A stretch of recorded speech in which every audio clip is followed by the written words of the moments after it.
আমরা গতকাল ওনাদেরকে কথা দিয়েছিলাম, ওনাদের যে দাবিগুলো আছে এই দাবিগুলোর সাথে বৈষম্যবিরোধী ছাত্র আন্দোলন সংহতি প্রকাশ করেছে।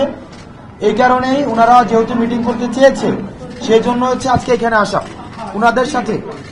এখন আমরা সরকার পক্ষের যারা আছেন তারা আমাদের ডাকে কি সাড়া দিচ্ছেন না দিচ্ছেন সেটা আমরা পর্যবেক্ষণ করছি, আমরা ওনাদের সাথে আছি।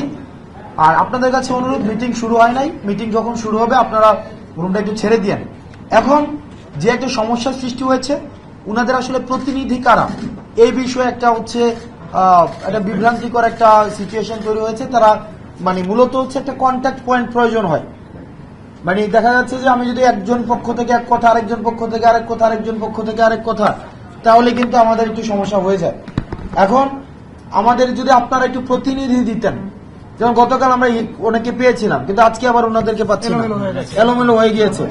এখন ধরেন আপনারা তো আহত সবাই, আমাদের তো একটাই পরিচয় আহত, এবং হচ্ছে ফেসিবাদের বিরুদ্ধে আমরা হচ্ছে সৈনিক।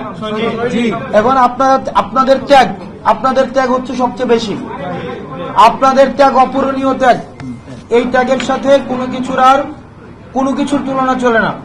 এবং আপনারা এই জাতিকে চিরদিনের জন্য ঋণী করে দিয়েছেন এবং মৃত্যু পর্যন্ত এই পরবর্তী 24 পরবর্তী বাংলাদেশের অস্তিত্ব যতদিন থাকবে এই দায়ভার, আপনাদের যে দায়িত্বশীল, আপনাদের প্রতি যে দায়িত্ববোধ রাষ্ট্রের তৈরি হয়েছে, এই দায়িত্ববোধের কিন্তু কোনো শেষ নেই।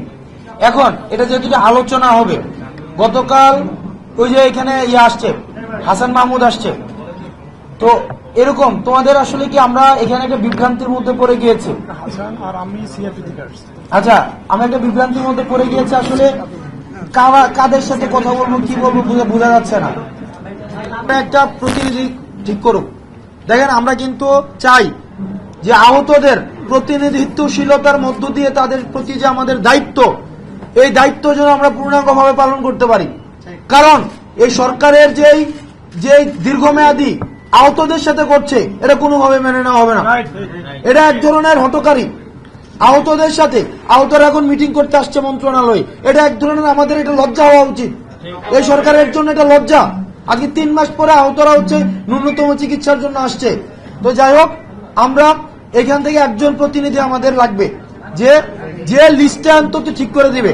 কারণ আমরা ইতিমধ্যে খবর পেয়েছি আহতদের, এবং এখানে আপনাদের মধ্যে থেকে আমাদেরকে জানিয়েছেন, এই যে হাসান মাহমুদ আমাকে গতকাল বলেছে, ভাই এই আন্দোলনে ইতিমধ্যে অনেক হচ্ছে বিভিন্ন ভেস্টেড গ্রুপ ঢুকে গিয়েছে।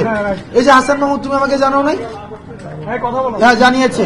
তো যারা আপনারা জানেন প্রপার ডকুমেন্ট যাদের নাই, এটা একজন দায়িত্ব নাও যে ভাই, কারণ ভাই আপনারা যারা এখানে মিটিং করতে আসবেন, আপনারা প্রতিনিধিত্ব আমাকে নিয়ে আসছেন, আমি আসতে চাই নাই। আপনারা কিন্তু এই যে এখানে আমাকে গতকাল থেকে শুরু করে আপনারা জানেন গত 2 দিন ধরে এই আমি রাস্তার মধ্যে ওদের সাথে আছি। তো সেই জায়গা থেকে আপনারা যেহেতু নিয়ে আসছেন, আপনারা একটা প্রতিনিধি বলেন যে ভাই এই লোকগুলা মিটিং এ থাকবে আর বাকিগুলা মিটিং এ থাকবে।